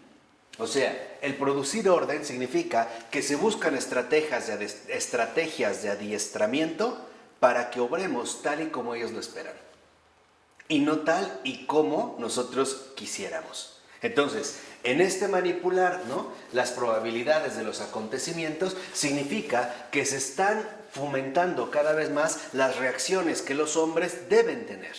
Por eso es que habíamos mencionado hace un momento la cuestión de los reality shows. ¿De acuerdo? ¿Vamos bien? Entonces, si se quedan finalmente en esta producción artificial del orden y ahora vamos a manipular los acontecimientos, lo que vemos es que esto implica dos requisitos. Primero, tener en cuenta cuáles son las probabilidades que se puede obtener. Y dos, asegurar la obediencia a las preferencias elegidas. Entonces, ¿qué es lo que se busca con el producir orden? Obtener obediencia. Obviamente, si no hay un Dios hacia el cual dirigir la obediencia, pues ellos lo van a tratar de obtener por el medio que sea. Pero como no puede ser de manera abierta, puesto que sería como demasiado descarado, pues van a tratar de obtener esta obediencia a través de otros procesos mucho más disimulados. Por ejemplo, mecanismos de adiestramiento en el cual nosotros actuemos justamente como ellos lo esperan. Y aquí es donde entran también en gran medida toda la serie de procesos educativos que han ido surgiendo a lo largo, por ejemplo, y de manera quizá más, de manera más clara en el siglo XX. Entonces, a partir de la educación, ahí es donde... ¿qué es lo que se puede dar? Exacto. ¿Qué no se puede dar? ¿Cómo tiene que pensar la gente? ¿Qué tiene que pensar? ¿Qué no puede pensar? Y no es porque se lo niegues, es porque no se lo mencionas. O sea... Y te croquetean aquí en México. Sí, claro. Te dan, si no te casas, te dan para que tengas hijos, te dan por cada hijo que tengas, te dan dinero. Sí. Si te casas, no te lo dan. No, o sea, aquí es donde entra lo que les decía, la manipulación. O sea, hoy lo que llamamos producción de orden no es más que una manipulación de los propios acontecimientos. Voy a mencionar ahorita un ejemplo de otro sociólogo extraordinario, Richard Sennett, donde él decía, ¿en qué consistió el gran éxito de Walmart? Él decía, Walmart, por ejemplo, ¿no?, por ahí de inicios del año 2000, aportaba prácticamente una cantidad del Producto Interno Bruto de Estados Unidos extraordinariamente alto para ser una empresa. Entonces decía, básicamente el éxito fulminante de Walmart consistió en tres aspectos. Primera, el reunir en un solo espacio una gran cantidad de artículos. Segunda, que al tú acudir a este establecimiento, tú te vieras como abrumado por una cantidad inmensa, finalmente, ¿no?, de productos que se te ofrecían. Y tercera, la más importante, Walmart y el secreto de Walmart no consistía en que tú compraras los productos, sino en que tú ya fueras programado para saber qué comprar. Y entonces, ¿dónde estuvo la clave del éxito? En los publicistas. Y en el acomodo, Marco. Sí, no, claro, como cuestiones psicológicas que vas, pero no es el fondo. El fondo es que Walmart sabe que cuando tú entras, tú ya has tenido un buen bombardeo de publicidad que te lleva a tener preferencias sobre ciertas mercancías. En pocas palabras, ellos te venden lo que de antemano ya te programaron para comprar. Ese fue el gran éxito de Walmart. O sea, la manipulación finalmente, ¿no?, de la conciencia humana a través de lo que hoy llamamos marketing. O sea, con la aparición fundamental de la mercadotecnia. Entonces, los publicistas van a ocupar un papel fundamental dentro de la inauguración de este producir orden. Entonces, este obtener obediencia se puede obtener a través de varios medios, pero principalmente a partir de dos. Uno, publicidad.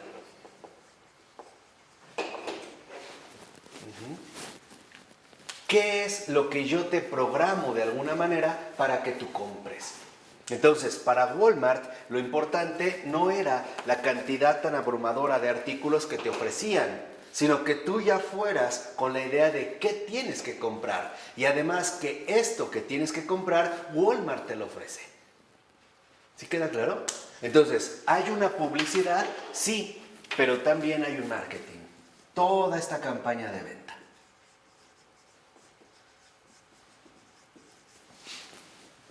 Que en efecto los publicistas empezarán finalmente, ¿no?, a tener un impacto fundamental en nuestra cultura a partir de la década de los años 80. Y que hoy en día vemos como incluso dentro de estos publicistas y este marketing o la noción que se tiene moderna de producir orden y obtener obediencia y por lo tanto respaldo o asegurar la obediencia dada, empezamos a crear imágenes públicas. Por ejemplo, antes de que un presidenciable salga en campaña, él va a ser definido para asumir la imagen que debe tener. De tal manera que lo que nosotros vemos es un producto del marketing. No es literalmente la realidad. Hay algo ahí que quiere, en ese sentido, como ganar la obediencia. Por eso va a decir Bauman que lo que vemos es que dentro de esta producción de orden, lo que se busca es, uno, condicionar la libertad de elección. Y sí, hoy vivimos bajo determinados condicionamientos, ¿no? Esta publicidad y este marketing generan condicionamientos. Por ejemplo, todos, quizá nosotros, tenemos al menos alguna referencia clara de lo que vende Kellogg's. Pero probablemente no sabemos lo que vende Maizoro, ni los productos de Maizoro. No, en general, ¿no? Sabríamos de Kellogg's, pero no de Maizoro. O sea, ¿qué quiere decir? Que hoy para nosotros lo accesible es lo que ha sido publicitado. Lo que nos ha sido finalmente transmitido a través de toda una campaña fundamental de publicidad y por lo tanto de marketing. Que México fuera al mundial es resultado de esto. Es resultado precisamente del marketing y la publicidad. Porque saben que si México no va, pierden la oportunidad de seguir influyendo en los condicionamientos económicos que hoy promueve el mercado, ¿no? Entonces, si lo vemos, hasta el rival que le pusieron era bastante ridículo. Y no me refiero a esto en términos peyorativos contra Nueva Zelanda, sino que era sacársela de la manga porque si México no va, las empresas pierden. Las empresas que en último término hacen su inversión en base a la publicidad. Entonces, el éxito de Walmart, ¿no?, siguiendo a Richard Sennett, consistió en que en efecto, cuando tú entrabas a Walmart, tú ya sabías qué comprar. Y Walmart te convencía que él te lo va a vender. ¿Qué quiere decir? Walmart aseguraba sus compras antes de que tú fueras a la tienda. Ya lo había asegurado desde antes. Tú ya habías adquirido determinados ¿qué? Condicionamientos. ¿Qué nos perjudica esto? Precisamente nos perjudica en el hecho de que entonces nosotros somos sometidos a fuerzas impersonales que anulan por completo nuestra lucidez, nuestra cordura y sobre todo nuestra auténtica, en este sentido, libertad. O sea, nos volvemos esclavos de intereses económicamente ajenos a la realidad humana. Sí, ¿no? Programados. Sí, claro. Viene una programación ya dada de nuestros propios comportamientos. Entonces, lo curioso es que nuestra cultura busca producir orden, pero les vuelvo a repetir, es un orden artificial. Entonces, en este orden ya está, digamos, como diseñado cómo tiene que actuar la gente. Un caso quizá muy reciente y muy sencillo para que vean la cuestión de la publicidad y cómo no solo se ha limitado a las cuestiones de empresas directamente dadas, sino a cuestiones ya mucho más delicadas como la política. A partir del autoatentado del 11 de septiembre, a nosotros ya nos programaron para asociar musulmán con terrorista. Todos son terroristas. Entonces, a partir de este condicionamiento, ¿qué es lo que busca Estados Unidos? Ganar una aprobación que de otra manera sabe no tiene. Entonces, ¿qué es lo que necesita? Generar campañas publicitarias para que la gente se incline a favor de las opciones que ellos están tomando. Entonces, lo que hoy en día se da es, primero hay una programación, después vendrá una implementación. O sea, hoy primero hay una preparación, un condicionamiento y después vendrá la acción que se busca en este sentido llevar a cabo. Y hay ahí como una distorsión fundamental que se va viviendo. Y por otro lado, aparte dijimos, ¿no? La cuestión de manipular o condicionar la libertad de elección también nos lleva ahora a limitar las posibilidades de elección. En pocas palabras, finalmente elegimos aquello que nos ha sido, en este sentido, publicitado, que se nos ha dado a conocer, pero no todo. Entonces, si uno va a un centro comercial y de repente ve un producto de una marca totalmente desconocida, no tiene pegue. Duda. Sí, de antemano dudarías, ¿de dónde salió esto? O sea, nos resulta algo completamente, ¿qué? Desconocido.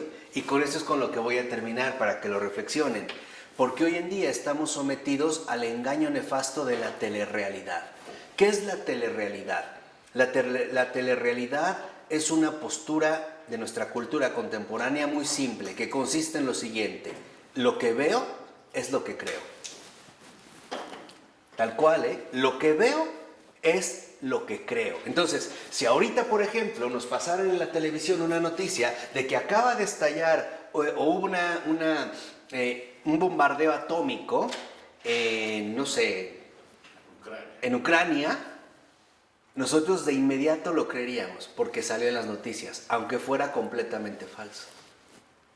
Aquí es donde entra el golpe más fuerte a nuestro espíritu: la dependencia a lo que aparece. Y a lo que parece bajo disfraces tecnológicamente imponentes. Este es un detalle bien fundamental, porque antes al menos decíamos, hasta no ver, no creer. Ahora ni eso. Ahora decimos, lo que veo es lo que creo. Si en la tele yo vi que fulano de tal hizo tal o tal, yo lo doy por un ¿qué? Por un hecho. Si ahorita, por ejemplo, ¿no?, uno de los conductores de televisión más representativos de cualquier parte del mundo da una noticia en particular, para nosotros eso es así. Entonces, ¿qué vemos en el caso fundamental? Que esta producción de orden también conlleva la invención de hechos.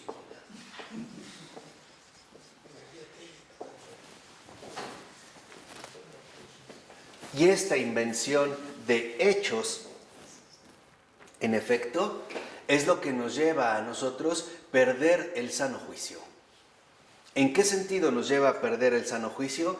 Porque en esta invención de hechos hay una manipulación profunda de la contemplación misma de la realidad. Hoy las noticias no nos informan todo, nos informan lo que quieren y de la manera en la que quieren y poniéndole el énfasis a lo que ellos decidan. Por ello no es casual que los medios masivos de comunicación se hayan dado cuenta que eran la gran fuente de poder para el siglo XXI y que podían competir tanto con la política como con la economía.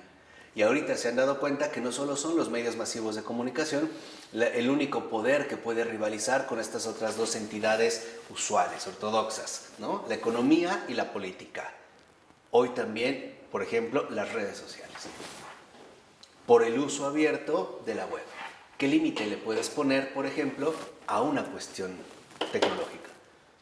Bueno, primera, en nuestra cultura, al menos en la cultura contemporánea, estos rasgos positivos parecen ser o muy escasos o muy difíciles de localizar.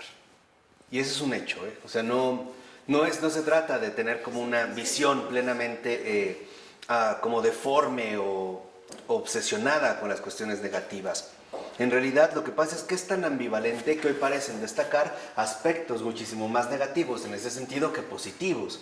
Y es dentro de esta misma ambivalencia donde se ha puesto en juego, en último término, un proyecto que, a mi entender, es mucho más grave de lo que pudiera pensarse en un momento, y es la anulación de la presencia de Dios en el alma humana. ¿Dónde vemos, por ejemplo, este proyecto? En la exaltación, por ejemplo, de la libertad como una posibilidad que me permite a mí decir todo lo que quiera, esté o no esté en lo cierto.